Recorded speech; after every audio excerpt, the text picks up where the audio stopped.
Bonjour à tous et bienvenue chez Gwedmatech. Alors, Gwedmatech, une fois de plus, si vous me rejoignez, c'est une chaîne de challenge autodidacte et voilà, à travers cette chaîne, j'ai décidé de me challenger sur des thématiques, des sujets techniques. Et voilà, et donc j'en suis à ma 23e semaine consécutive sur le premier challenge que je me suis lancé, à savoir faire les calculs, en tout cas apprendre les calculs Python tout seul, en autonomie, en commençant par les notions générales et en terminant par les calculs. Donc voilà.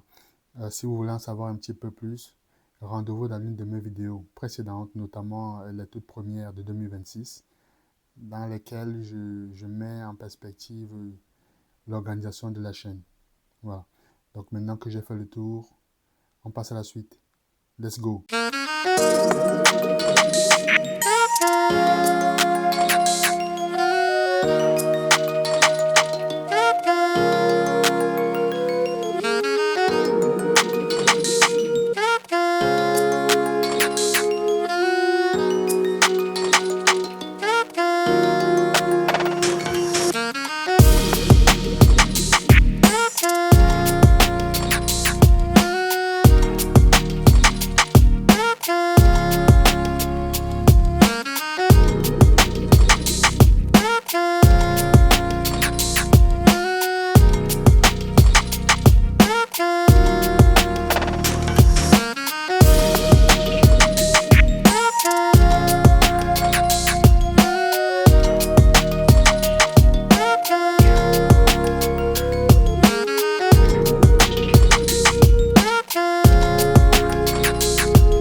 Alors, cette semaine de travail a été notamment axée sur tout ce qui est réglementation et des choses comme ça.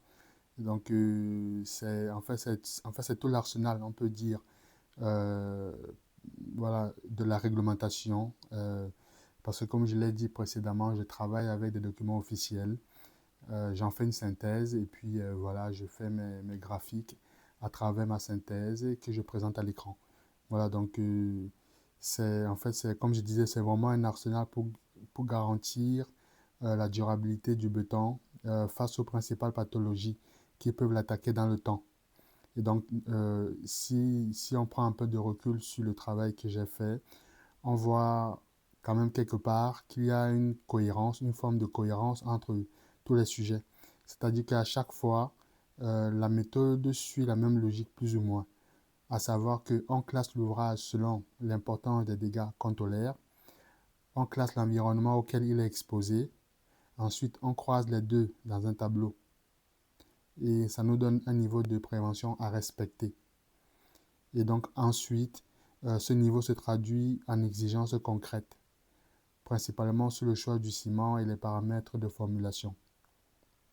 Donc ce travail notamment euh, en ce qui concerne par exemple l'alcali réaction, trois ingrédients doivent être réunis pour qu'elle se déclenche, à savoir une humidité suffisante, des alcalins dans le béton et de la silice réactive dans les granulats. J'en ai déjà parlé. Donc le principe, c'est justement d'empêcher que ces trois conditions ne se retrouvent en même temps. Voilà, je pense que dans l'une de mes vidéos, j'ai parlé de tout ça. Et donc, qu'est-ce qu'on fait? On détermine un niveau A, B ou C en croisant la classe d'environnement et le type d'ouvrage. Et donc, selon le niveau, soit il n'y a aucune exigence particulière, soit on doit respecter une des six possibilités d'acceptation de la formule, ou alors carrément, on est obligé d'utiliser des granulats non réactifs. Voilà. Et par la suite aussi, il y a tout le volet gel-dégel qui distingue le gel seul et le gel avec des sels de verglaçage. Là, une fois de plus, j'en ai déjà parlé. Et à ce moment-là, les facteurs clés, c'est notamment la compacité du béton, un rapport au ciment faible, évidemment, un réseau de bulles d'air bien dosé. Donc, j'ai aussi vu les deux essais qui permettent de vérifier ça, notamment la résistance au gel interne, mesurée soit par le facteur d'espacement des bulles d'air, soit par un essai de saturation cycle évaluation. Et aussi la résistance à l'écaillage qui regarde la matière qui se décolle en surface sous l'effet des sels.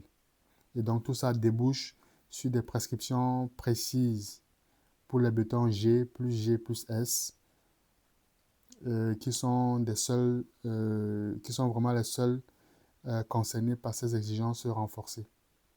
Voilà. Et quoi d'autre? J'ai aussi vu le fascicule officiel qui s'occupe des environnements chimiquement agressifs, gazeux, liquides ou alors solides, comme notamment les sols sulfatés, et donc qui aide à choisir le bon ciment selon le niveau d'agressivité. Donc le niveau d'agressivité va de XA1 à XA3. Voilà.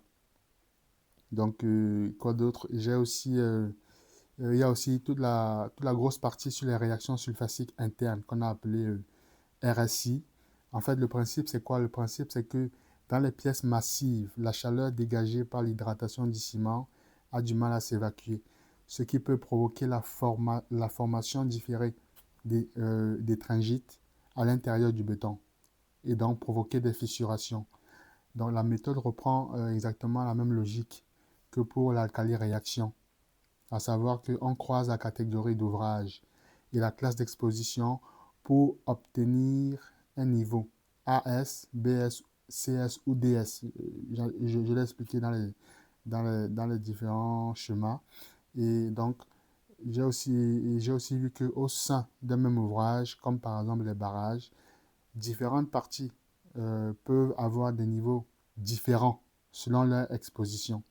Donc chaque niveau impose donc une température maximale à ne pas dépasser au cœur du béton. Et plus le niveau monte, plus cette température limite descend. Pour donc pouvoir respecter ça, on agit à plusieurs étapes. Le choix du ciment à faible chaleur d'hydratation, la réduction de la température initiale du béton à la fabrication, des dispositions pendant la mise en œuvre comme les serpentins de refroidissement et la vérification finale par un essai de performance accélérée. Voilà.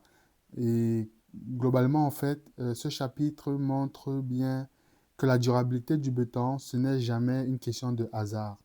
C'est une méthode structurée où chaque pathologie a son cadre normatif, mais où la démarche reste toujours la même, à savoir caractériser le risque, en déduire un niveau d'exigence et adapter la formulation et la mise en œuvre en conséquence.